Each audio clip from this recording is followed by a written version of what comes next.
عبداللہ بن مسلمہ قامبی نے بیان کیا، ان سے امام مالک نے، ان سے زید بن اسلم نے، ان سے ابو صالح سمان نے، اور ان سے حضرت ابو ہریرہ رضی اللہ عنہ نے کہ نبی کریم صلی اللہ علیہ وسلم نے فرمایا، گھوڑے تین آدمیوں کے لیے ہیں،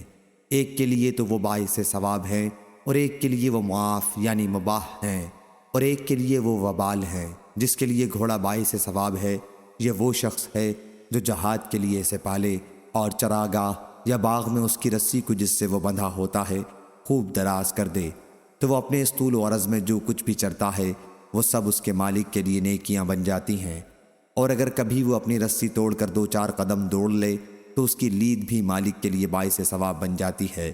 اور کبھی اگر وہ کسی نہر سے گزرتے ہوئے اس میں سے پانی پی لے، اگرچہ مالک کے دل میں اسے پہلے سے پانی پلانے کا خیال بھی نہ تھا، پھر بھی گھوڑے کا پانی پینا اس کے لیے ثواب بن جاتا ہے۔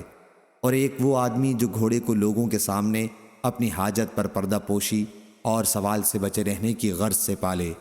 اور اللہ تعالیٰ کا جو حق اس کی گردن اور اس کی پیٹھ میں ہے اسے بھی وہ فراموش نہ کرے، تو یہ گھوڑا اس کے لیے ایک طرح کا پردہ ہوتا ہے۔ اور ایک شخص وہ ہے جو گھوڑے کو فخر اور دکھاوے اور اہل اسلام کی دشمنی میں پالے، تو وہ اس کے لیے وبال جان ہے۔ اور نبی کریم صلی اللہ علیہ وسلم سے گدھوں کے بارے میں پوچھا گیا تو آپ نے فرمایا کہ اس جامع آیت کے سوا مجھ پر گدھوں کے بارے میں کچھ نازل نہیں ہوا، کہ جو شخص ایک ذرے کے برابر بھی نیکی کرے گا تو اس کا بھی وہ بدلہ پائے گا، اور جو شخص ایک ذرے کے برابر بھی برائی کرے گا تو وہ اس کا بھی بدلہ پائے گا۔ صحیح بخاری حدیث نمبر 3646۔